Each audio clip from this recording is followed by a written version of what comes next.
गीत देता हूँ जमाने को कि कभी हूँ कभी मगर पीछे हूँ पहले आ गीत दे। देखिए पहले कवियों का सम्मान होता था, पैसा मूल नहीं था। जब जिस समय शुरुआत की थी और आज की जो समाजवादी पार्टी देखते हैं आप, उसमें क्या परिवर्तन देखे आपने? उसमें बहुत परिवर्तन है, ये समय परिवर्तनशील है। तो मैथिली सेनगुप्त की कविता है वो, मैं उसको बिल्कुल नहीं मानता कि वियोगी होगा पहला कवि, आज से उपजा होगा कान। आदमी का सबसे महान शत्रु अहंकार मिट्टी में मिलाता तो मिलाता चला जाता है। मादक से मादक पदार्थों का सारा मद एक एक सांस में पिलाता चला जाता है।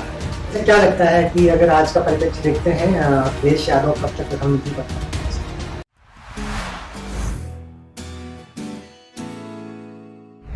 कविशाला में आप सभी का स्वागत है। बिग जर्नीज के अंदर हम प्रयास करते हैं कि जो कहानियां जिनको देखकर हम प्रोत्साहित होते हैं, कुछ ना कुछ सीखते हैं, उन कहानियों को आप तक पहुंचा पाए। उनके पीछे कोई भी किताब गढ़ी गई है, कोई भी कविता गढ़ी गई है, या कोई भी जिंदगी है, उस जिंदगी के पीछे की क्या कहानी है, किताब लिखने के पीछे की क्या कहानी है, इसी प्रयास में आज हमारे साथ है उदय प्रकाश जी। सर बहुत बहुत स्वागत है कविशाला में आपका। सर एक लाइन है, ना तेरा है ना मेरा है, हिंदुस्तान सबका है, न समझी गई ये बात तो नुकसान सबका है।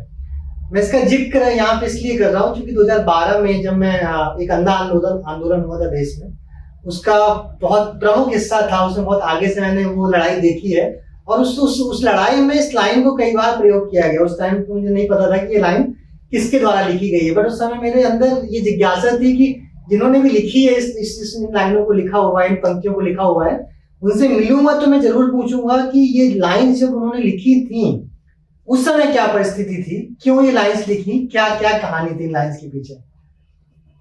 देखिए पहली बात तो ये है कि किसी कविता लिखने के पीछे कोई एक बात नहीं होती है, एक पूरी कहानी होती है। पहली बात तो ये है कि देश को, मेरे मन में जो देश का कंसेप्ट है वो ये है कि देश किसी भौगोलिक इकाई का नाम नहीं है, देश वहाँ के रहने वाले लोगों का नाम है। जैसे हिंदुस्तान की जो जनता है, हम कहेंगे फला देश बड़ा खुशहाल है, तो खुशहाल का मतलब है वहाँ की जनता खुशहाल है। वहाँ तो एक तो ये बात है, मेरा एक कंसेप्ट ही अलग है देश के बारे में जी। दूसरी बात ये है कि मैं ये मानता हूँ कि आदमी से, इंसानियत से बड़ा कोई धर्म नहीं है और इंसान से बड़ा कोई भी संस्था नहीं है, आदमी। तो मैंने ये लिखा कि जैसे हिंदुस्तान में जो संकीर्णता कभी कभी पैदा हो जाती है, कोई कहता है कि राष्ट्रवादी ये है, राष्ट्रवाद वो है, तो हम राष्ट्रवादी हैं, आप राष्ट्रवादी नहीं हैं। तो ये जो उस वैमनस्य को दूर करने के लिए मैंने ये कहा कि देश किसी एक की संपत्ति नहीं है, न मेरा है न तेरा है, ये हिंदुस्तान सबका है। नहीं समझी गई ये बात तो नुकसान सबका है। अगर ये बात नहीं समझी गई, वो आपस में लड़ते रहे तो देश की हानि होगी, जनता की हानि होगी। ये इसके पीछे एक ये मेरी दर्शन था कि इंसान सबसे बड़ी मूल्य है जीवन का। उस इंसान से बड़ा ना कोई धर्म है, ना कोई बड़ी जात है, और इंसान खुश रहना चाहिए। वो तभी रह सकता है जब हम मिलजुल के रहें। मिलजुल के रहने का एक ही तरीका है कि ये ना समझा जाए कि हम हिंदू ज़्यादा हैं तो ये हिंदुस्तान हमारा है। इस मुल्क को आज़ाद कराने में अगर कभी आप दिल्ली जाए तो देखेंगे कि वहाँ पर सबसे ज़्यादा संख्या जो है वो मुसलमानों की है, उसके बाद सिखों की है और हिंदुओं की भी है, तो उनकी तुलना में बहुत कम है। तो उसी तरह से फिर संस्कृति में देखें हैं कि आप अगर फिल्म के 10 कोई भजन आप 10 निकाल लें फिल्मों के, तो वो किसी मुसलमान के लिखे हुए, किसी मुसलमान के गाए हुए और किसी मुसलमान ने ही उन्हें संगीत दिया। तो यहाँ हमने देखा कि संगीत में यानी वो है तो हिंदुओं के भजन, लेकिन वो संगीत में उनका भी बड़ा योगदान है। तो मतलब हर धर्म का योगदान है, हर जाति का योगदान है। तो इस वैमनस्य को जो आपस में फैला हुआ था उसको दूर करने के लिए मैंने ये लिखा कि जो इसमें मिल गई नदियाँ वो दिखलाई नहीं देती, महासागर बनाने में मगर एहसान सबका है। अब मैं एक बार अमेरिका गया तो वहाँ पर लोगों ने पूछा कि भारतीय संगीत है वो बड़ा आकर्षक है, बड़ा कर्णप्रिय है हमारी संगीत की तुलना में, वहाँ के एक पत्रकार ने पूछा। तो मैंने कहा कि भारतीय संगीत की साधना जो है कई हजार साल की है, आपका इतिहास ही 300 साल का है, तो आपके संगीत में वो कहाँ से वो बात पैदा हो जाएगी। तो मेरा कहने का मतलब ये है कि हमारा देश इतना लंबा देश है और उसको बनाने में तमाम, एक नहीं, डिस्कवरी ऑफ इंडिया में नेहरू जी ने लिखी है, बहुत सी धाराएं आई, बहुत से लोग आए, बाहर के लोग आए, वो इसी में विलीन हो गए, उनकी संस्कृति भी इसी में विलीन हो गई। तो मेरा वो पूरा इतिहास मैंने उस संक्षेप कविता में लिखा। जी अच्छा, एक लाइन और है आपकी किसी कविता की पंक्तियां हैं कि जीवन का है अर्थ तभी तक जब तक आजादी हो, नहीं जी रहे अगर देश के लिए तो अपराधी हो। सर मैंने इन पंक्तियों में जिक्र इसलिए किया क्योंकि आपने अभी राष्ट्रवाद किया, जो नेशनलिस्ट वर्ड है आजकल बहुत यूज किया जाता है, अलग अलग परिभाषाएं लोग बनाते हैं, और राजनीति की दृष्टि से भी देखें और जो दूसरे व्यक्तित्व हैं उनकी दृष्टि से भी देखें, अलग अलग कहानियां लोगों की राष्ट्रवाद को लेकर बन गई हैं। अगर आज के दिन, चूंकि आपने मतलब जैसा मैं पढ़ रहा था 15 साल पहले आप देश के, जब देश आजाद हुआ था उस समय से पहले से हैं, तो अगर आज आपको राष्ट्रवाद की परिभाषा बतानी हो आपके इतने अनुभवों के बाद में, तो वो क्या है? दूसरा जो परिदृश्य जिस तरीके से दूसरी परिभाषाएं बना रहे हैं लोग अपने अपने तरीके से, उसको किस तरीके से देखते हैं? देखिए, मैं दूसरे लोगों की बात तो करूँगा नहीं, मैं अपनी बात करता हूँ कि जब मैं आज़ादी मिली उस समय देशभक्त उसे कहते थे जो आज़ादी के लिए लड़ रहा होता। तो केवल एक ही परिभाषा थी, जो देश के लिए मरने को, प्राण देने के लिए तैयार अंग्रेजों से लड़ता था, जेल जाता था, फांसी पे चढ़ जाते थे, देशभक्त उनको ही कहते थे। भगत सिंह देशभक्त थे, गांधी जी देशभक्त थे, या ये लोग थे जो लोग ये काम कर रहे थे। तो अब क्या है कि उस समय मेरे मन में उस समय की वो कविता है कि चाहे जो हो धर्म तुम्हारा, चाहे जो वादी हो, नहीं जी रहे अगर देश के लिए तो अपराधी हो। अगर तुम देश के लिए कुर्बानी नहीं दे रहे तो तुम किस धर्म के हो, किस जात के हो, इससे कोई मतलब नहीं है। मैंने हमेशा ये फर्क कभी नहीं किया इंसान और इंसान में, धर्म के नाम पे, जात के नाम पे। तब भी मैं ये कहता था, नहीं जी रहे अगर देश के लिए तो अपराधी हो, देश के लिए जीना चाहिए। तो उस समय वो मेरी दूसरी परिस्थितियां थी देश की, उस समय ये नहीं था।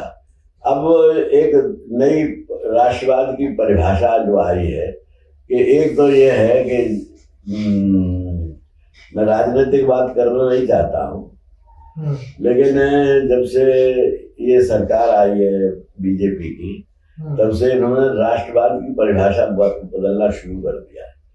इनका मतलब है कि सरकार को ही वो राष्ट्र मानते हैं। ये मैं नहीं कह रहा, ये न्यायालय ने कई अपनी उसमें कहा है, जैसे जब नागरिकता बिल आया तो उनका जिन्होंने विरोध किया उन्होंने उनको अर्बन नक्सलाइट कह के और राष्ट्रद्रोही कह के उनको जेल में डाल दिया।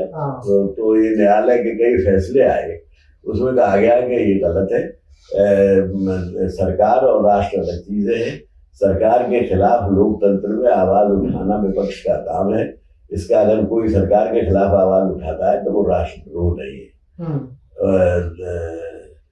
तो ये बात जब कही तो मैं उसको, इसीलिए मैंने पहले शुरू में ही कहा कि मैं राष्ट्र को न तो एक इकाई मानता हूँ भौगोलिक, मैं देश की जनता को, जो देश की जनता के हित में काम कर रहा है, वो मेरी नज़र में आज की तारीख में राष्ट्र प्रेमी है। और जो जनता के विरुद्ध काम कर रहा है, जनता के हितों के विरुद्ध, वो राष्ट्रद्रोही है। अगर जनता की गरीबी है, भुखमरी है, बेकारी है, महंगाई है, क्या दुर्भाग्य है कि इस देश के अंदर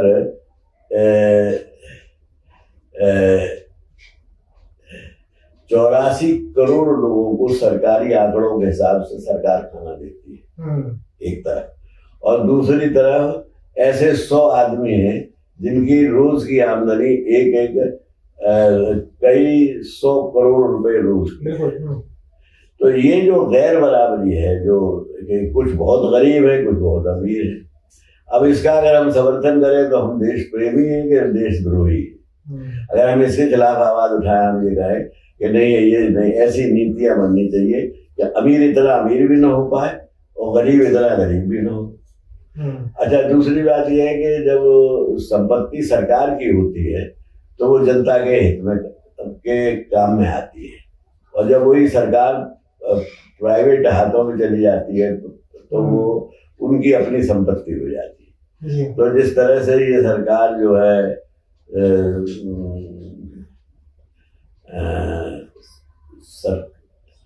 सरकार के जो पब्लिक सेक्टर को कमजोर कर रही है, तो प्राइवेट सेक्टर को बढ़ावा दे रही है, वो हमारी नजर से देश के हित में नहीं है, देश की जनता के हित में नहीं है।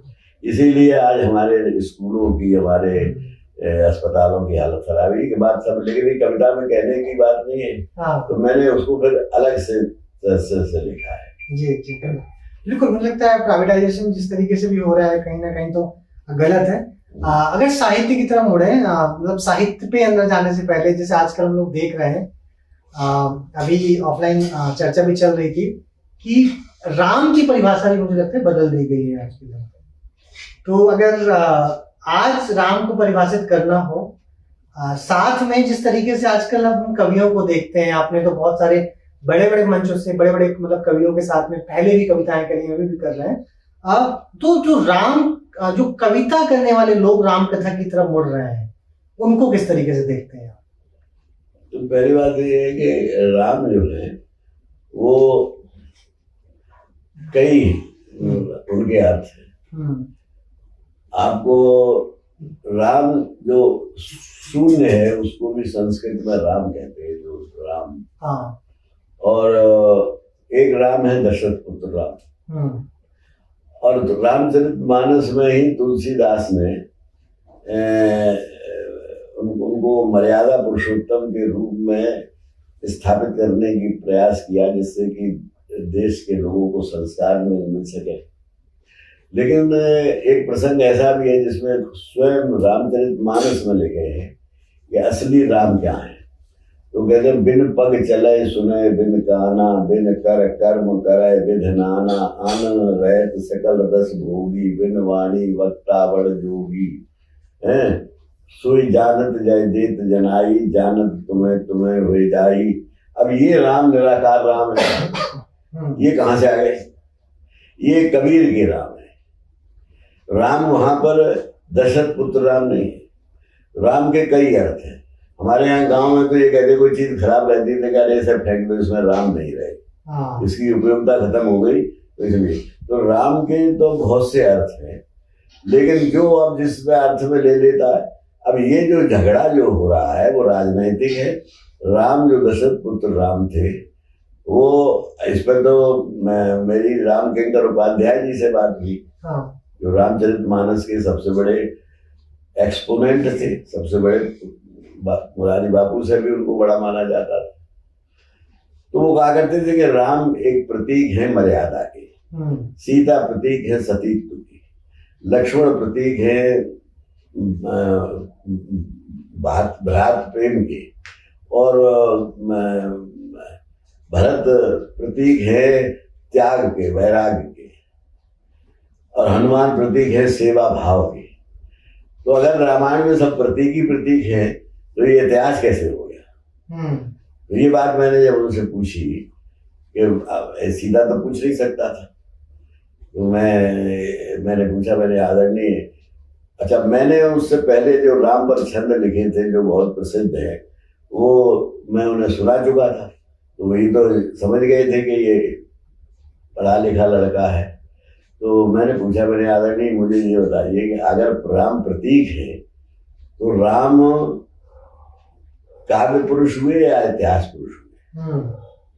तो उन्होंने उत्तर दिया था कि कोई और होता तो मैं ये कहता है कि मुझे उत्तर देने के मैं वश नहीं, पर मैं जानता हूं कि तुम उसका गलत अर्थ नहीं निकालोगे।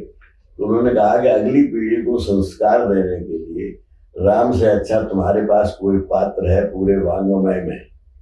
अब वांग्मय जो शब्द उन्होंने कहा उसमें पुराण भी आ गया, इतिहास भी आ गया, अब इतिहास और पुराण के राम अलग अलग है। इतिहास पहले तो राम ऐतिहासिक नहीं है, लेकिन साहित्य के राम और पुराण के राम अलग अलग है।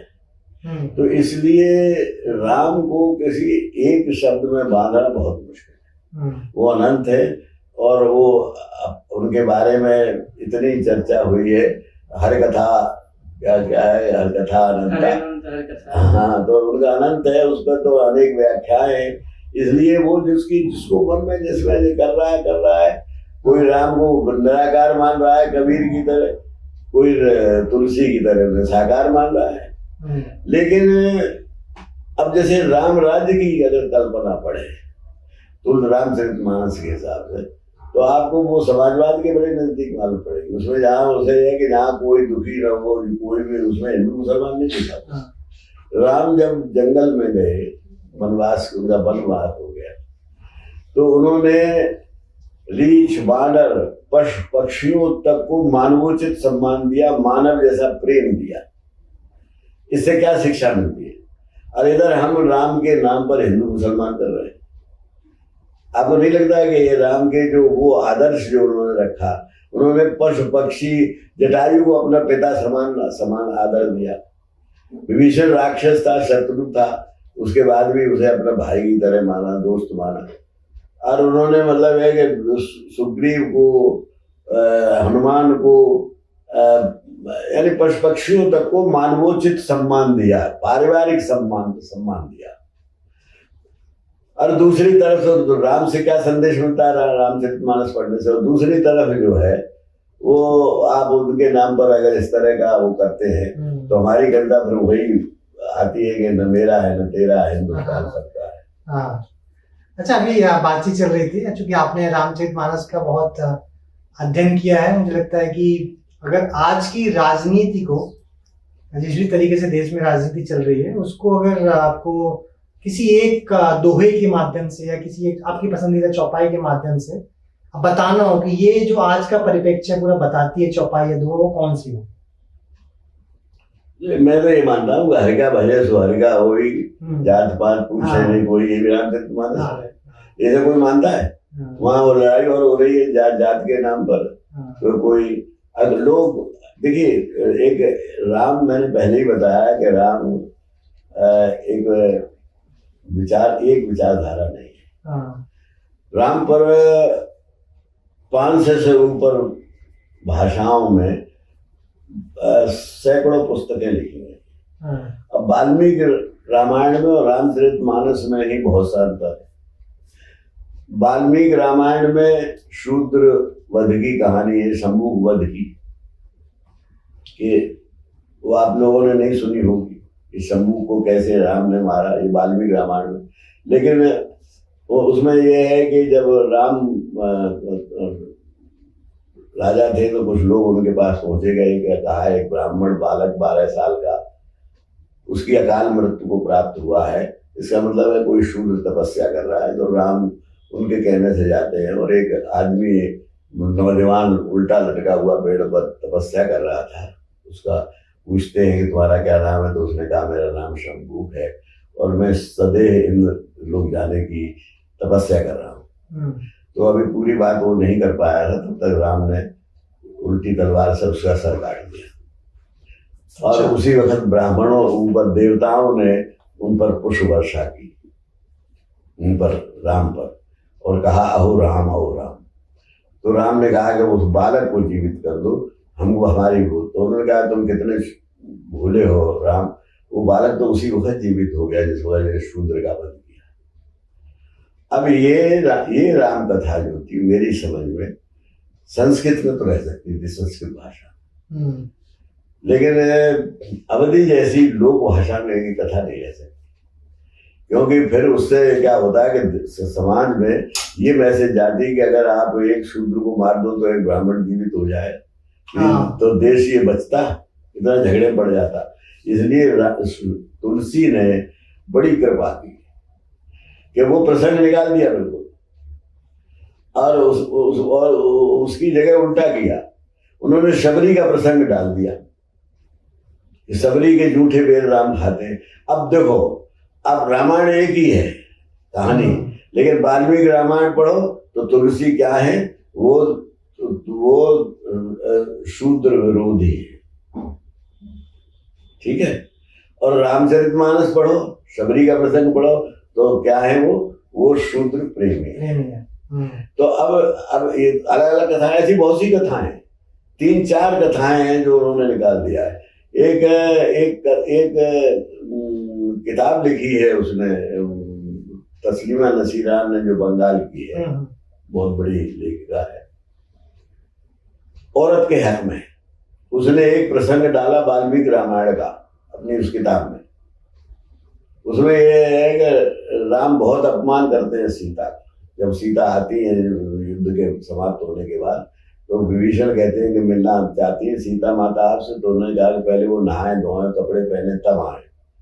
तो विभीषण उनको अपने रथ में ले आते हैं, तो इस पर नाराज होते हैं कि आप रथ में कैसे बैठा लिया तुमने। तो विभीषण राजा बन चुका था तब तक लंका का, राम ने ही बना दिया था। तो कहा कि तुमने इसको रथ में कैसे बैठाला जब तक निर्दोष साबित नहीं हुई। ये राम ने कहा। ये वाल्मीकि रामायण, ये उसने प्रसंग लिखा। फिर उसके बाद राम कहते हैं सीता से, देखो सीता, ये ख्याल रखना, तुम्हें प्राप्त करने के लिए मैंने युद्ध रावण से नहीं किया। रघुकुल पर जो कलंक का टीका लग गया था तुम्हारे अपहरण से, उसको दूर करने के लिए मैंने सुग्रीव आदि की सहायता से विजय प्राप्त की है, रावण का वध किया, तुम्हें प्राप्त किया। मेरी ओर से तुम 10 दिशाओं में जाने के लिए स्वतंत्र हो। और बड़ी ऐसी भाषा है जो हम भी नहीं कह सकते। उन्होंने कहा चाहे जिसके साथ चले आप जा सकते। तो ये हुआ, इस प्रसंग को तुलसी ने निकाल दिया, क्योंकि तो तुलसी राम को स्थापित करना चाहते थे मर्यादा पुरुषोत्तम के रूप में। अगर ये प्रसंग डाल देते तो क्या इमेज रहती राम की, कि वो नारी विरोधी है, वो अपनी पत्नी के ही इतना अपमान उन्होंने किया। तो ये प्रसंग निकाल दिया। इसी तरह का एक और प्रसंग है वाल्मीकि रामायण में। आपको पता है ऐसी बहुत से प्रसंग हैं, बहुत सी रामायण है। हिमाचल की रामायण में सीता जो है वो रावण की पुत्री है। तो आप कहाँ तक करोगे। कंबन रामायण जो है मद्रास, जो तमिलनाडु में लिखी है, तमिल में लिखी है, तमिल भाषा में, और कंबन तमिलनाडु का बड़ा कवि हुआ है, उसने जो रामायण लिखी है, उस रामायण में जो राम जो समुद्र को से पार जाने की जब पूजा करते हैं, तो उसमें रावण ही आता है पुरोहित बन के, और सीता को लेके आता है। ऐसी ऐसी विचित्र कहानियां हैं कि आप पढ़ें तो कौन सी मानेंगे आप। आपने एक पढ़ ली और उसी पे आप पढ़े हुए हैं कि रामचरितमानस में ये लिख दिया। अब वो जो उस पर बहुत बस है कि ढोर गवार शूद्र पशदारी, ये सब ताड़न के अधिकारी, ये जो रामचरितमानस की इस चौपाई में बड़ा उत्पाद होता है। होता कि नहीं होता। अब ये कैसे लिखी उन्होंने। वाल्मीकि रामायण पहले पढ़िए। वाल्मीकि रामायण में प्रसंग ये आता है कि विभीषण कह रहा है, जो रावण का भाई आ गया है इधर की तरफ, कि समुद्र की पूजा करो, क्योंकि समुद्र हमारा कुल देवता है, हम इसका अपमान नहीं होने देंगे। लक्ष्मण ये कह रहे हैं कि नहीं, ये सब बातें गलत हैं, हम इसको सोखे लेते हैं अपने अभू अस्त्र से। तो वो पहले 3 दिन तक पूजा करते हैं, जिसमें नराला जी ने भी लिखी है राम की शक्ति पूजा, और वो फिर रावण आता है, वो सब कहानी अलग अलग हैं, उसमें बहुत सी। लेकिन जो मैं कहना चाहता हूँ कि जब वो नहीं प्रकट होता है समुद्र, तो वो लक्ष्मण अपना अमोघ बाण निकालते हैं अपने तरकस से, और उसका अभिमंत्र, जब मंत्र पढ़ते हैं, वो अभिमंत्रित बाण जहां छोड़ दिया जाता वहां पर वो समुद्र को सोख लेता, तो समुद्र प्रकट हो जाए डर के मारे, और वो राम से प्रार्थना करता है कि मैं, मुझसे गलती हुई, मैं नहीं आया, अब आप हमारी मर्यादा रखो, हम आपकी मर्यादा रखें, वाल्मीकि रामायण के हिसाब से। तो वो कहते हैं कि मर्यादा तुमने अब रास्ता बदल लो। तो लक्ष्मण कहते हैं कि बहुत देर कर दी आपने निकलने में, अब मैंने ये मंत्र पढ़ लिया, अब तो भाणा में कहीं छोड़ रही है इसे, तो अब हम इसे कहाँ छोड़े। तो समुद्र कहता है कि मेरी उत्तर दिशा में एक द्रुमकुल्य नाम का स्थान है, द्रुमकुल, द्रुम माने पेड़ को कहते हैं, कुल पेड़ ही पेड़ है। द्रुमकुल नाम का स्थान है और उस स्थान पर एक आभीर नाम की जात रहती है जिससे हमारी बड़ी दुश्मनी है, हमारे रत्न वत्न वो लूटती रहती है। तो आप ये बाण उस पर छोड़ दीजिए, तो वो कुल द्रुमकुल माने बड़ा घना जंगल रहा होगा तभी तो उसका नाम द्रुमकुल हुआ। वो जल जाएगा और वो आभीर जात भी जल जाएगी। अब आभीर तो हीरो को भी कहते हैं। अगर तुलसी ऐसे ही डाल देते तो फिर वही शंभू की तरह से ये भी प्रसंग जो है विवादास्पद हो जाता। तो तुलसी ने क्या काम किया कि ये पूरा प्रसंग निकाल के द्रुमकुल्य वाला और वाला उन्होंने अपने ऊपर समुद्र ले लेता है कि मैं तो गमार हूँ, ढोर गमार शूद्र पशनारी ये सब ताड़न के अधिकारी अपने ऊपर ले लेता, वो प्रसंग खत्म कर देता है। अब तुलसी ने तो इसलिए किया कि संस्कृत कोई बात फिर कि संस्कृत में तो वो शंभू वाला प्रसंग रह सकता था, अवधि की मैं नहीं रह सकता था, अरे ये प्रसंग भी नहीं रह सकता था। इसमें भी होता है कि भाई अन्न सही है, ये अहीर न सही आप हीर, लेकिन कोई जात थी आपने बिना उसके कारण क्यों मार दिया उनको। तो लेकिन तुलसी को मर्यादा पुरुषोत्तम बनाना था, राम को महिमा मंडित करना था, इसलिए उन्होंने वो प्रसंग निकाल दिया। बड़े उससे अच्छा किया इस करके। एक तो समाज में उससे लड़ाई झगड़े की मैसेज नहीं जाती, नहीं तो कटुता समाज में चली जाती तो कई लड़ जाते लोग, ठीक है ना। तो मैं कहना ये चाहता हूँ कि रामचरितमानस कई भाषाओं में कई वर्जन से, उसके हर वर्जन एक दूसरे से अलग है। एक वर्जन आपने पढ़ा, एक आपने पढ़ा, आप लड़ते रहो बेवकूफों की तरह। ये मानो कि जो उन्होंने कहा कि राम एक पात्र है अगली पीढ़ी को संस्कार देने के लिए, उसका वो इस्तेमाल होना चाहिए। बिल्कुल। अच्छा, आपने बहुत इम्पोर्टेंट जो फैक्ट्स हैं और मुझे लगता है कि अननोन फैक्ट्स हैं, बहुत जो नॉर्मल लोग हैं जो रामायण फॉलो करते हैं, जिस तरीके से आज के दिन मार्केट किया गया राम को जो सोशल मीडिया या दूसरे प्लेटफॉर्म से, वो एक अलग परिभाषा बनी हुई है। लेकिन इस बातचीत से या इस जो आपके ओपिनियंस रखे, इसमें कुछ ना कुछ परिवर्तन हम जरूर ला पाएंगे, जो भी लोग सुनेंगे देखेंगे। असल राम के बाद एक बहुत जरूरी जो भगवान या एक कैरेक्टर माना जाता है, बेसिकली भगवानों की अगर बात करें, कृष्ण का बहुत इंपॉर्टेंट रोल है ना। तो और आपसे मुझे जिक्र इसलिए उसकी मैं बातचीत करना चाहता हूँ क्योंकि अभी हम बात भी कर रहे थे कि कृष्ण राम है भारत के, या फिर जो भी हम सनातन या हिंदू धर्म बोलते हैं पहले वहां से चले आते आ रहे हैं, लेकिन भारत के अंदर भी देखें हम तो कुछ जगह पे राम को बहुत ऊपर रखा गया है। जैसे साउथ की बात करते हैं, अभी आप बात कर रहे थे, वहां पे कृष्ण को बहुत ऊपर रखा गया है। और आपका इसी विषय पर विदेशों को लेकर, विदेशों में आपने दोनों को, राम और कृष्ण को, किस तरीके से देखा? तो पहली बात तो ये है कि ये हिंदू और सनातन दोनों साथ साथ नाम मत लिया करो। हिंदू जो शब्द है ये स्थानवाची है। जैसे पंजाब में रहने वाला पंजाबी, जी, बंगाल में रहने बंगाली, जैसे हिंदुस्तान में रहने वाला हिंदू।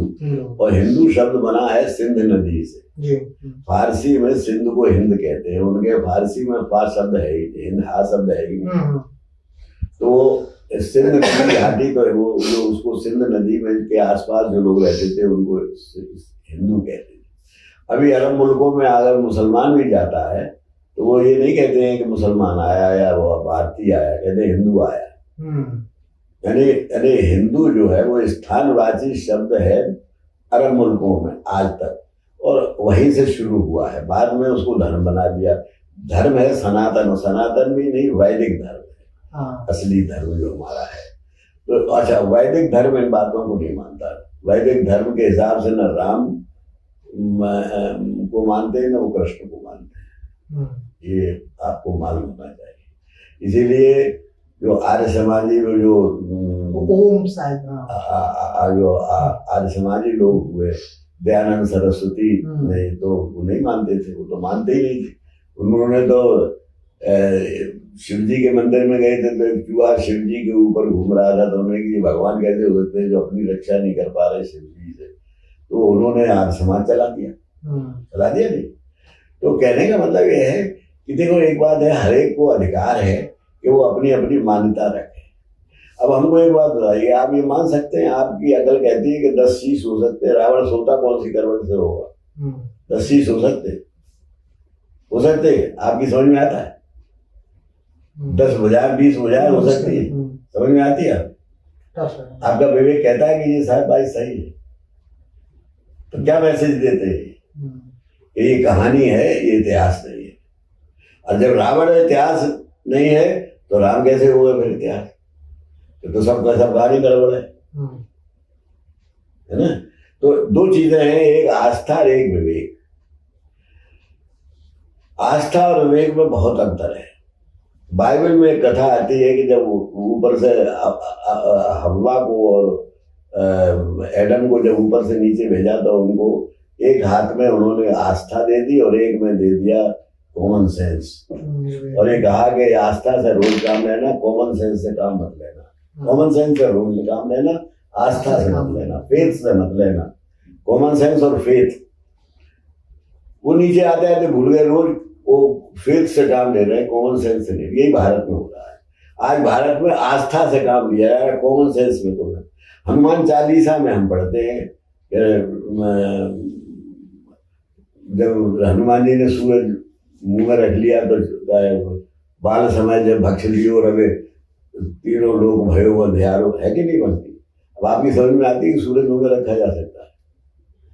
आस्था मान सकती, विवेक नहीं मान सकता। विवेक नहीं मान सकता कि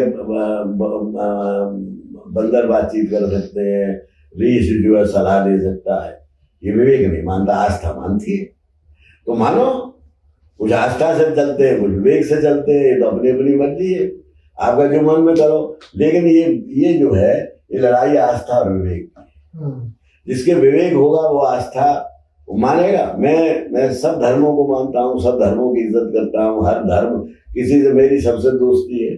अच्छा, फिर हिंदुओं में ही 3 संप्रदाय है, शैव है, शाक्त है। जो आपका प्रश्न उसका उत्तर दे रहा हूँ कि राम को कहाँ मानते हैं। राम और कृष्ण छोड़िए आप जो बात कह रहे थे कि हिंदू धर्म की, मैं तो नहीं कहता, वो सनातन धर्म है, उसको हिंदू धर्म मत कहिए। उसके भी 3 हिस्से, बाद में जब से हिंदू धर्म बना तो उसके 3 हिस्से हो गए। शाक्त हैं, वो शक्ति को मानते हैं। बंगाल में आप राम का नाम कहलवा दीजिए, वो तो काली की पूजा करते हैं, शक्ति की पूजा करते हैं। क्षत्रिय लोग जो है दशहरे पर शक्ति की पूजा करते हैं।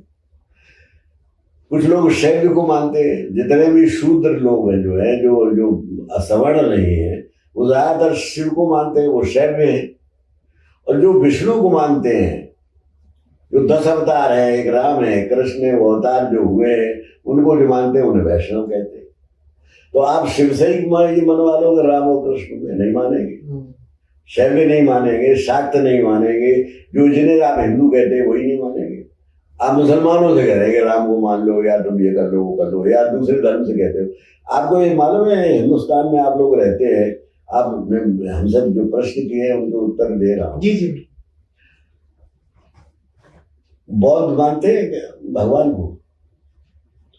बौद्ध भगवान को नहीं मानते, वो मानते हैं बुद्ध को भगवान मानते हैं। जैन भगवान को नहीं मानते, ईश्वर को नहीं मानते, वो अपने तीर्थंकरों को भगवान मानते हैं। सिख जो है वो भगवान को नहीं मानता, वो गुरु ग्रंथ साहब को भगवान मानता है। गुरुद्वारा उन्होंने अपना नाम रखा। तो जब आपके ही देश में कई ऐसे लोग हैं जो भगवान को नहीं मानते, उनसे लड़ोगे तुम कि नहीं भगवान नहीं? जब भगवान की आस्था पे शक उठाए, तो राम पे आपकी आस्था पे शक उठाने वाला देश कोई हो गया। ये बातें ये असल में है क्या कि ये झगड़ा है समझदारों और नासमझों की। जो नासमझ है वो झगड़े पे आवाज आए, वो लड़ेंगे कि तुम, वो इस पर ही लड़ाई होती है कि वंदे मातरम मुसलमान नहीं गाता, खूब गाता है। इस्लामिया इंटर कॉलेज में अभी कंपटीशन हुआ था एक कॉलेज, उसमें इस्लामिया इंटर कॉलेज में सबसे बढ़िया वंदे मातरम वहाँ के लोग लड़के गाते हैं। कई बार उन्हें पुरस्कार मिल चुका है, वो सब मुसलमान थे। कई ऐसे बहुत से केसेस मिलेंगे। तो मेरा कहने का मतलब ये है कि जो आपने कहा कि राम, आप मथुरा चले जाइए, आप किसी से भी कहलवा दीजिए कि सीताराम, सब कहेंगे राधे राधे, राधे श्याम, राधे राधे। आप दक्षिण और पूर्व और उसकी छोड़ दीजिए। मथुरा में आप एक चौबे से एक मथुरा के वाले से राम का नाम लेवा दीजिए। अवध में आपसे कृष्ण का नहीं लेंगे, अवध में पूरे अवध में राम का नाम लिया जाता है। तो ये क्षेत्र है ये इन बातों में पड़ना नहीं चाहिए। हाँ। ये आपका जो सवाल जो है, मेरी राय ये है, आप इसी को मैंने लिखा है, ना मेरा है न तेरा, हिंदुस्तान सबका है। ये जो ऐसा सोच है, कोई राम को पूज रहा है, कोई नीम को पूज रहा है, कोई पीपल को पूज रहा है, कोई पूज रहा है, कोई मानता है भगवान को नहीं। कितने मैंने लोग बता दिए जो भगवान को नहीं मानते। और माफ करना, मैं अगर अगली बात करूंगा, मुझे डर ये है कि आज का जमाना मैं भी कहीं राष्ट्रद्रोही न कहला दिया जाऊं, इसलिए मैं कहता नहीं हूं। लेकिन जो लोग भगवान को, जो धर्म नहीं मानते, वही संपन्न धर्म है, और जो भगवान को मानते हैं वही गरीब धर्म है। जो लोग सबसे ज्यादा आपका संपन्न हिंदुस्तान में पारसी धर्म है, सबसे पढ़ा लिखा सबसे ज्यादा। दूसरे नंबर पर सिख है, बौद्ध है, जैन है। ये भगवान को एक भी नहीं मानते, लेकिन खूब संपन्न है, खूब पढ़े लिखे हैं, खूब खुशहाल है। और जो भगवान को मानते हैं, तो देख लो क्या हाल है। अब वो छोड़िए, आप देश देख लीजिए। आप चाइना के अंदर आज जो वर्ल्ड की सेकंड बड़ी इकोनॉमी उभर रही है, चाइना के अंदर गूगल पे डालिए अभी कि कितने % लोग भगवान को नहीं मानते। 90% लोग भगवान को नहीं मानते। ये पता है आपको? जापान में बौद्ध कहते जरूर है बौद्ध धर्म है, और जापान में तो एक नया प्रयोग हो रहा है। वहां पर बड़ी संख्या में बौद्ध, आप गूगल पे डालो, मेरी नहीं है, अगर अभी आपका गूगल है तो अभी डालिए और लिखिए कि जापान में कितनी बड़ी संख्या में लोग मुसलमान हो रहे हैं। उन्हें इस्लाम ज्यादा समझ में आया। उन्होंने समझ में आया कि इस्लाम में ऐसी बातें लिखी हुई हैं कि जैसे भाईचारा ज्यादा है, उन्हें भाईचारे की बहुत जरूरत है, तो मुसलमान हो रहे। तो ये बातें जो हैं, सबको अधिकार है कि अपना अपना बात माने। आप लड़ाई तब शुरू होती है जब तुम कहो नहीं हम कह रहे हैं सो सही है, और जो तुम कह रहे हैं सो गलत है। हम कहते हैं भैया तुम भी ठीक हो, हम भी ठीक है, हम अपनी जगह ठीक है। हम चाहे आप हमें लठ लेके खड़े हो जाओ, पर हम ये नहीं मान सकते कि सूरज मुंह में रखा जा सकता है, और किसी आदमी के 10 शीश हो सकते हैं, और बंदर बात कर सकते हैं, और रीच सलाह दे सकते हैं। ये बात मैं मानने को तैयार नहीं हूँ, क्योंकि मैं पढ़ा लिखा आदमी हूँ। मैंने बस इतनी सी बात है। जो थोड़ा राजनीति की तरफ, थोड़ा स्पिरिचुअलिटी से हटते हैं, राजनीति की तरफ आते हैं। जिस तरीके से देश में पिछले कुछ सालों से, आपने तो लंबा राजनीति का सफर भी तय किया है, एक दल से जो परिवर्तन होते हैं, एक आइडियोलॉजी होती है एक दल में, मान लीजिए कोई एक ए पार्टी में है, वो 10 साल तक ए पार्टी में, अचानक से एक दिन में ऐसा होता है कि उसकी जो विचारधारा है अचानक से पूरी चेंज हो जाती है बी पार्टी में जाने के बाद। ऐसा एक तो होता क्यों है, जो ये लोग करते हैं, आप इन लोगों को किस तरीके से देखते हैं? नहीं, मैं उन लोगों को मैं मानता ही नहीं, उनकी धारणा ही नहीं, कभी धारणा होगी तो बदलेगी नहीं अगर आपकी। लेकिन अगर आप अपने मतलब से जा रहे होंगे तो वो बात दो चीजें होती है। लोग दो तरह के लोग होते हैं। कुछ लोग रहते हैं अपनी धारणाओं से किसी पार्टी में, कुछ लोग मतलब के लिए जाते हैं, टिकट लेने के लिए जाते हैं, तो वो बात आपका ठीक नहीं। प्रश्न मैं ये जरूर मानता हूं कि समय परिवर्तनशील है। जैसे उदाहरण के लिए मैं आपको एक उदाहरण दे दूं, समय इसलिए परिवर्तनशील है कि एक जमाना ये था कि समाजवादी पार्टी सबसे बड़ी दुश्मन अपने को मानती थी कांग्रेस को, तो उस समय कांग्रेस ही थी, बीजेपी थी नहीं। तो समाजवादी पार्टी लोहिया जी ने, मुलायम सिंह ने, सब ने, और जितने बड़े नेता हुए, राजनारायण सिंह वगैरह, सब लोग कांग्रेस को अपना अपोनेंट नंबर 1 मानते थे। अपना विपक्ष जो है नंबर 1 का कांग्रेस को मानते। तो कांग्रेस को हटाना, कांग्रेस हटाओ, लोकतंत्र लाओ, तभी नारा दिया जाए। लेकिन बाद में क्या हुआ कि कांग्रेस की भी बदली। कांग्रेस ने भी देखा कि ये चलेगा नहीं मामला। उधर क्या, जब बीजेपी आई तो सारे लोग एक मिल गए। तो समय परिवर्तनशील है। एक पूरी परिवर्तन नाम की कविता है उनकी, अरे बड़े कवि का नाम भूला।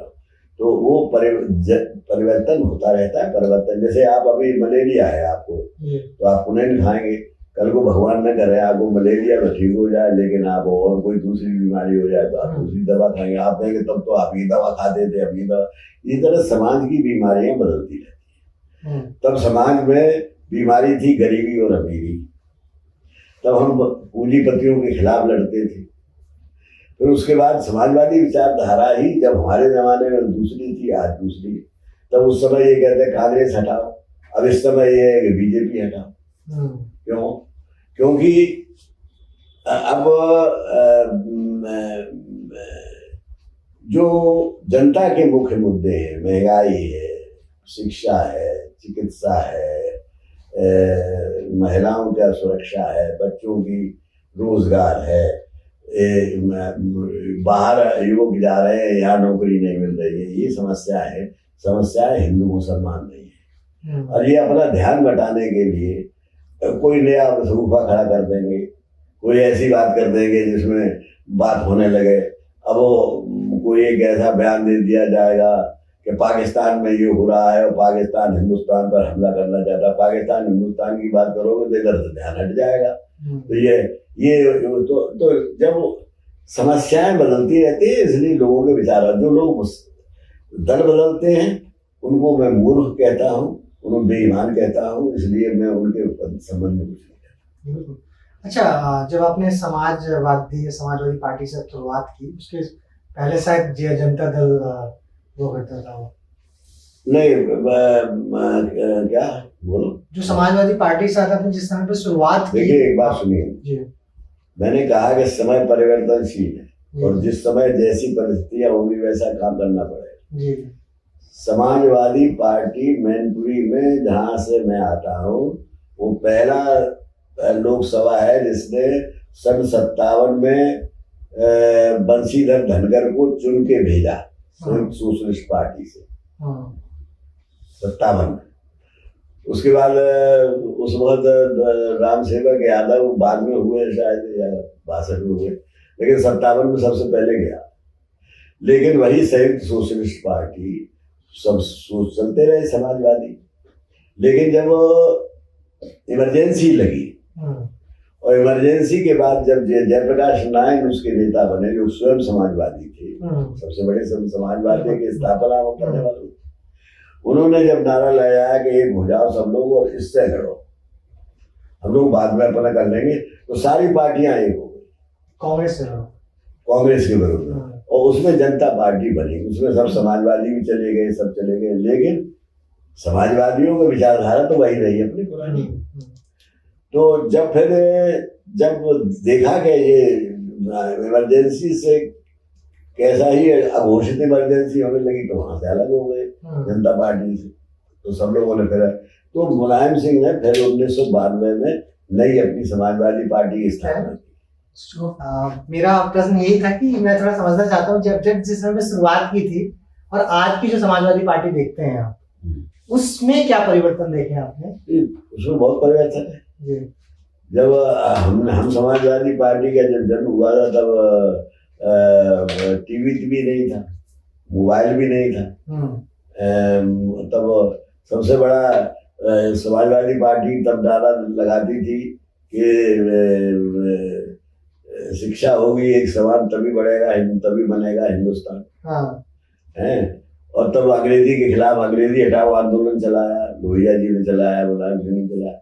लेकिन आज स्थितियां बदल गई है मोबाइल के उसके बाद, और जो इंफॉर्मेशन टेक्नोलॉजी में जो विस्फोट हुआ है उसके बाद अंग्रेजी एक अनिवार्य, अगर आप इनको चलाएंगे तो अंग्रेजी को करना पड़ेगा, तो बदल गई परिस्थितियां। तो अब अंग्रेजी का विरोध बंद कर दिया, अब हम मुलायम को खुद बांटने लगे लैपटॉप, अखिलेश ने बांटे। और उन्होंने कहा कि अब अंग्रेजी का हम विरोध नहीं कर रहे, अंग्रेजी रहे हिंदुस्तान में, लेकिन मैं प्रमुख भाषा बन के न रहे। आज भी हमारा अंग्रेजी से समझौता नहीं हुआ। उस वक्त तो अंग्रेजी हटाओ आंदोलन तब भी नहीं था, ये था कि हिंदुस्तान में रहे अंग्रेजी, लेकिन प्रमुख भाषा बन के न रहे, आज रहे वो मेन मीडियम ना बने।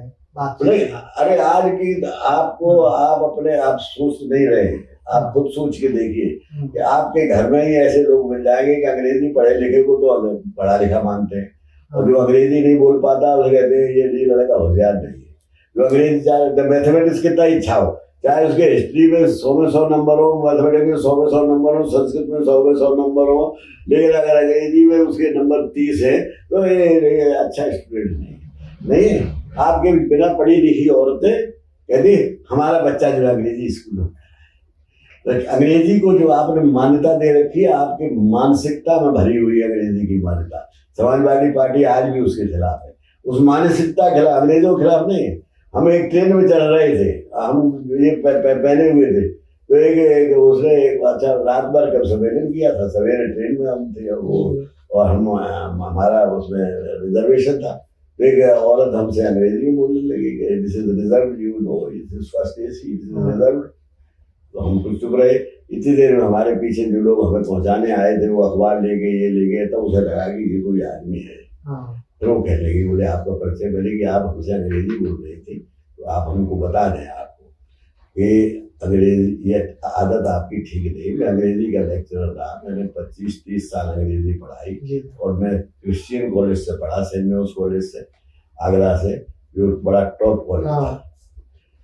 तो अंग्रेजी जानना अच्छी बात है, और ये मैंने उर्दू और हिंदी को पास लाने के काम किया, और ये कहा कि अंग्रेजी रहे हिंदुस्तान में, क्योंकि अरुणाचल की भाषा है, आसाम में कई ऐसी स्टेट है जहाँ भाषा है, तो रहेगी, उसे तो हटा नहीं सकती है।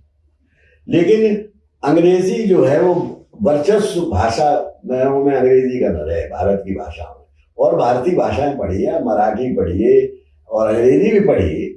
मैं अंग्रेजी की, मैंने रोटी खाई तो मैं अंग्रेजी का विरोध कैसे कर सकता हूँ? लेकिन मैं ये जानता हूँ कि उर्दू सबसे ज्यादा नजदीक है हिंदी के। ये मैं आपने के सवाल में कैसे परिवर्तन, तब हम विरोध कर रहे थे अंग्रेजी का। आज हम कर रहे हैं कि अंग्रेजी का विरोध नहीं करें, अंग्रेजी रहे लेकिन बन के रहे, लेकिन भारतीय भाषा एक दूसरे के नजदीक आए। अब आप एक बताइए, जिस कुर्सी पे आप बैठे हैं इसकी हिंदी बताइए, तो उर्दू का शब्द है। ये मेज सामने रखी है, इसकी हिंदी बताइए, तो जो कमीज आप पहने बैठे हैं ये उर्दू का शब्द है, कमीज, इसकी हिंदी बताइए। मैं बताऊँ आपको? कुर्सी की हिंदी है आसन, आसंदी, कभी इस्तेमाल किया आपने? ये मेज की हिंदी है पटल, कभी आपने इस्तेमाल किया? कमीज के कई जगह कभी आपने अंगरखा या अंगरक्षक किया? तो हम इतने वो हो चुके हैं, ऐसे वो हो चुके हैं, जैसे कह रही है कि हिंदू हिंदू हिंदुस्तान। तो उसमें जो भी जितनी भी बुराई कर सको उर्दू की, जितनी भी बुराई कर सको, ये नहीं देखते कि ये देश बन नहीं सकता जब तक हम एक होके नहीं चलेंगे, जब तक हम ये छोटी छोटी संकीर्णता अपनी दूर नहीं करें, भाषाई संकीर्णता, धार्मिक संकीर्णता, जाति संकीर्णता है, और ये जब तक दूर नहीं करेंगे तब तक ये हो नहीं सकता।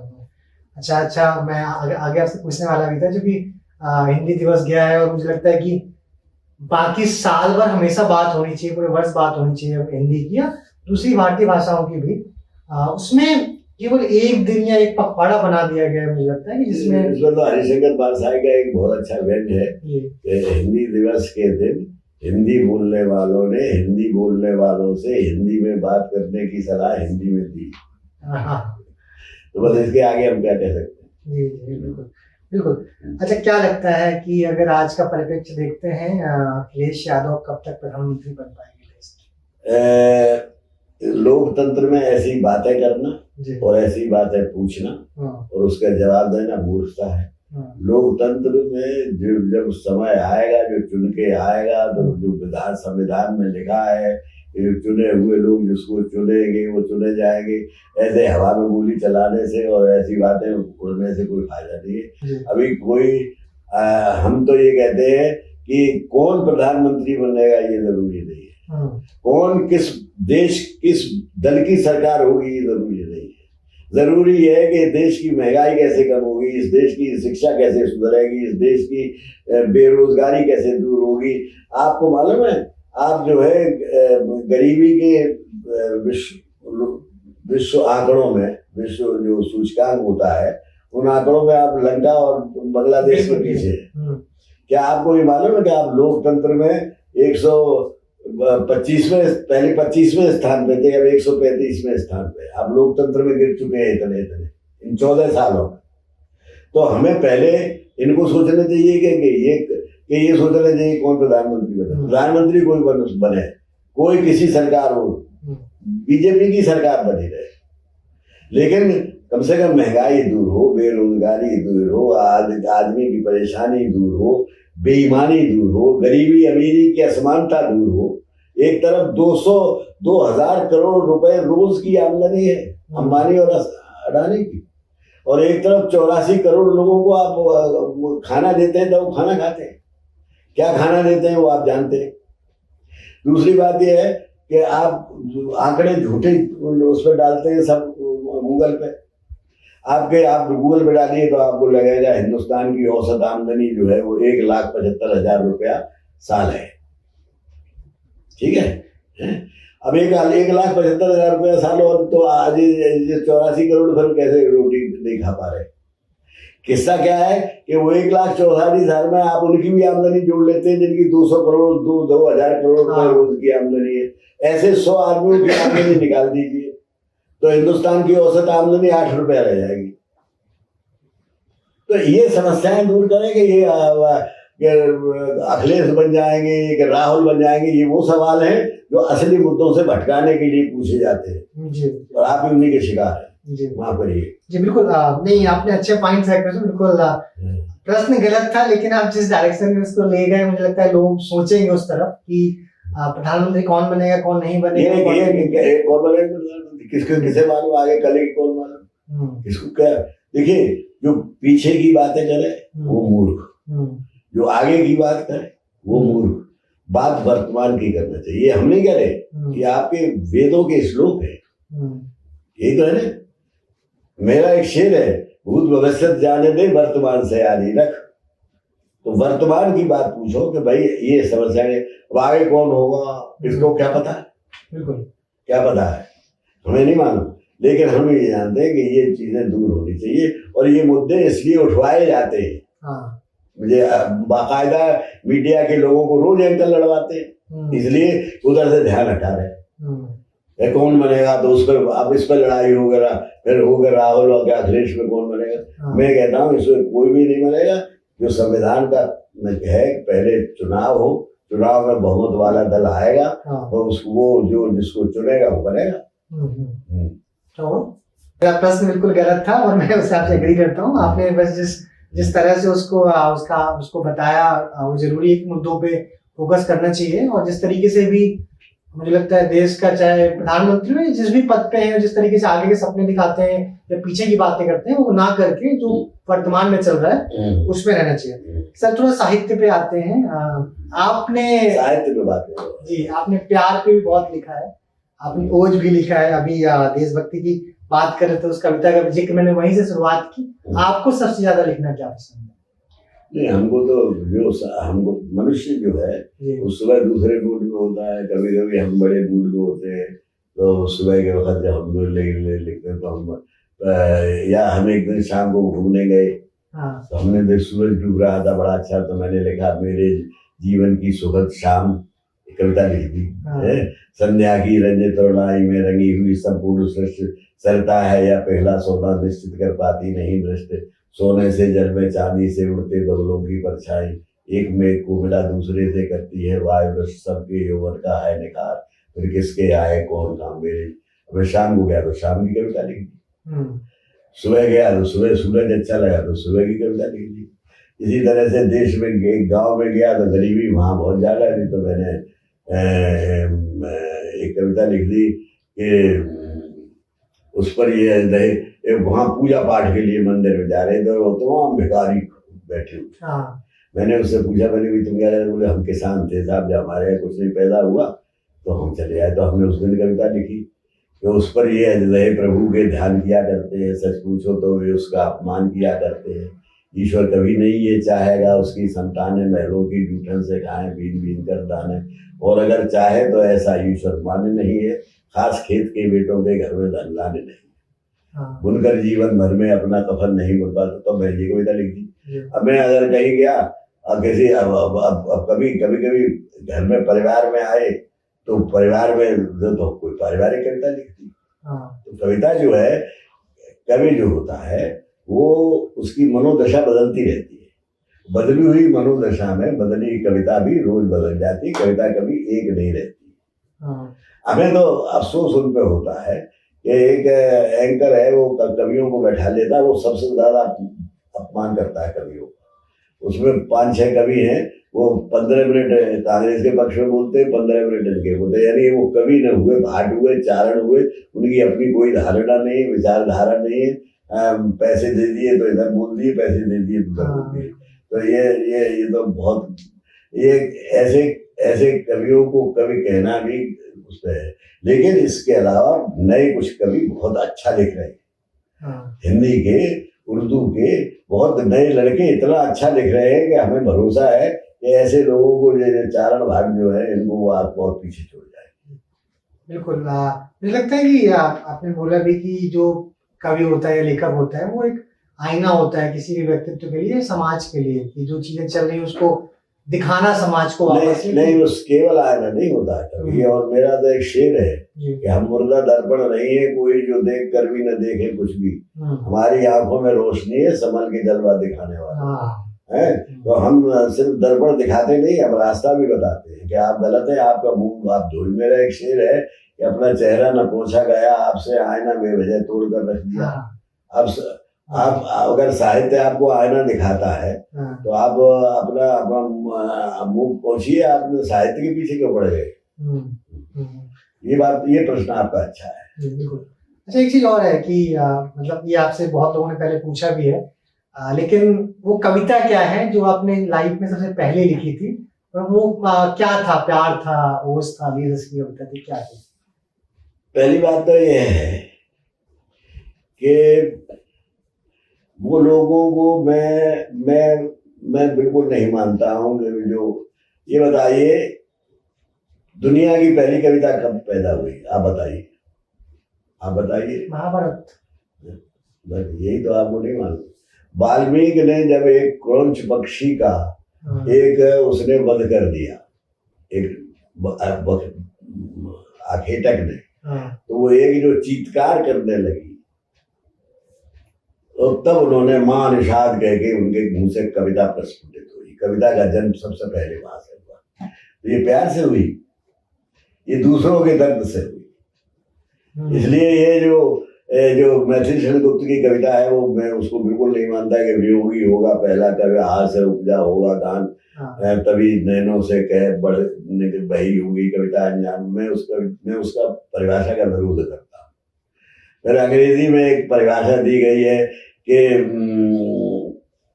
we look before and after and pine for what is not our sweetest songs are there that tell of so saddest thought। उसको मैं मानता हूँ थोड़ा, पूरा उसे भी नहीं मानता, कि जो हमारे सैडेस्ट मोमेंट होते हैं उनमें जो स्वीट कविता लिखी जाती है वही कविता होती है। अकबर इलाहाबादी ने लिखा कि शायरी के लिए इल्म पैदा कर, शायरी के लिए दिल में दर्द पैदा कर, इल्म से शायरी नहीं होती।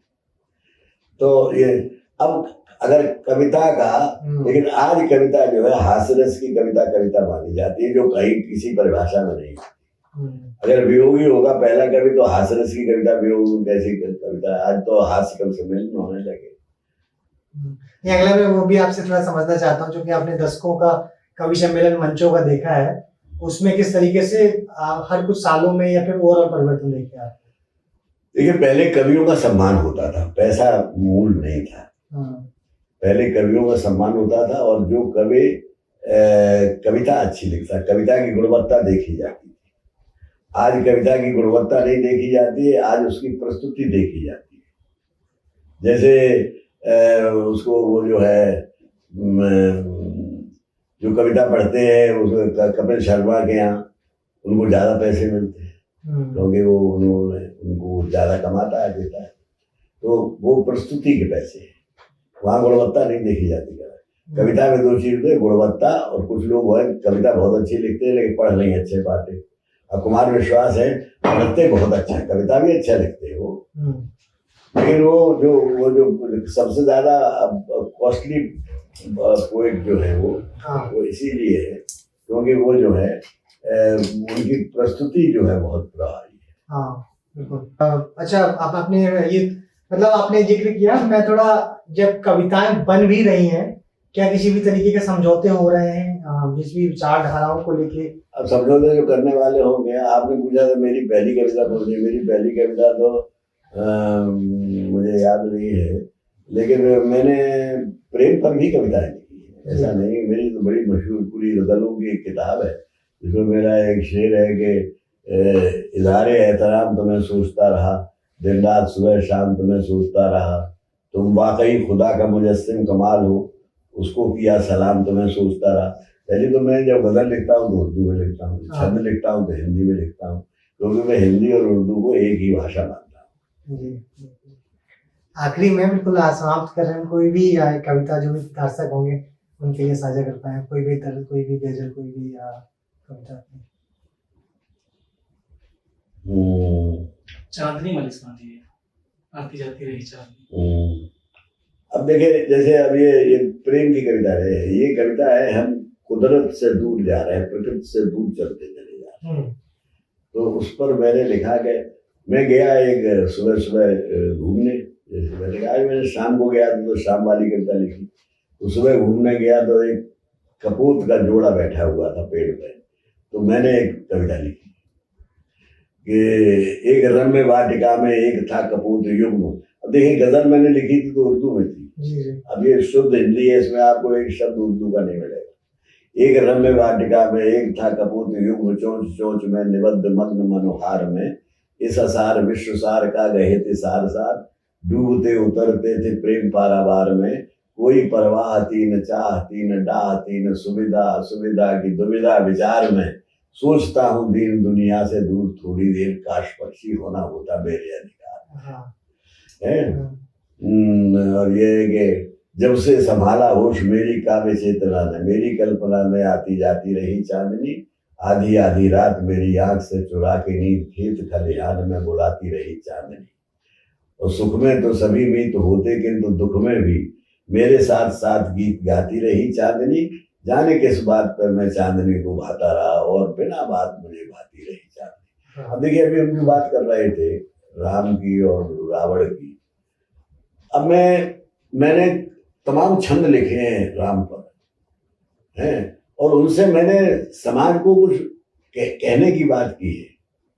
भरत जाते हैं बुलाने, जब उनको राम को वापस लेने जाते हैं, तो भरत जानते नहीं थे कि रघुकुल रीत सदा चले आएगी, प्राण जाए पर वचन न जाएगी, राम कैसे लौटे आएंगे, तो जानते थे नहीं लौटेंगे, लेकिन वो अपनी माँ को एक शिक्षा देना चाहते हैं। मैं वही शिक्षा सारे समुदाय समाज को देना चाहता हूँ इस कविता के माध्यम से, कि जननी ने किए हैं जघन्य से जघन्य पाप, भक्ति भाव से भरे भरत को ये भान है, प्राण से अधिक प्रण धारते हैं रघुनाथ, वन या वचन न तजेंगे अनुमान है, किंतु जग के प्रलोभनों में फंसी कैकेयी को पादुका प्रसंग एक मौन समाधान है, कि राम के चरण रज का विलय जो एक कण सुर राज का भी पद धूल के समान है। तो मैं राम को मानता हूँ, तभी तो मैंने लिखा। बिल्कुल। लेकिन मैं उस राम को नहीं मानता हूँ जो राम झगड़ा कराता है, मैं उस राम को मानता हूँ जो पूरे देश में को इस महान बनाता है। मैंने रावण पर एक छंद लिखा है, अब अहंकार पे छंद लिखा, रावण पे नहीं है, रावण तो प्रतीक मात्र है, उसके माध्यम से लिखा कि आदमी का सबसे महान शत्रु अहंकार, मिट्टी में मिलाता तो मिलाता चला जाता है।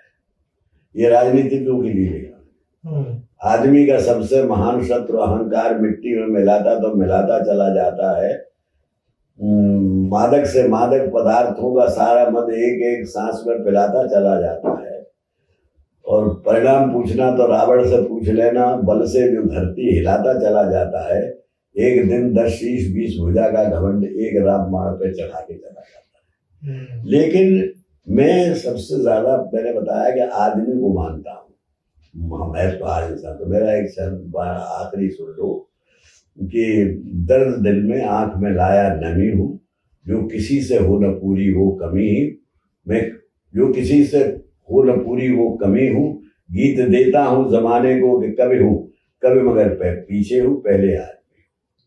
मैं आदमी को सबसे बड़ा समझता हूँ, धर्मों से भी बड़ा, जात से भी बड़ा, सबसे बड़ा समझता हूँ, देश से भी बड़ा आदमी को समझता हूँ।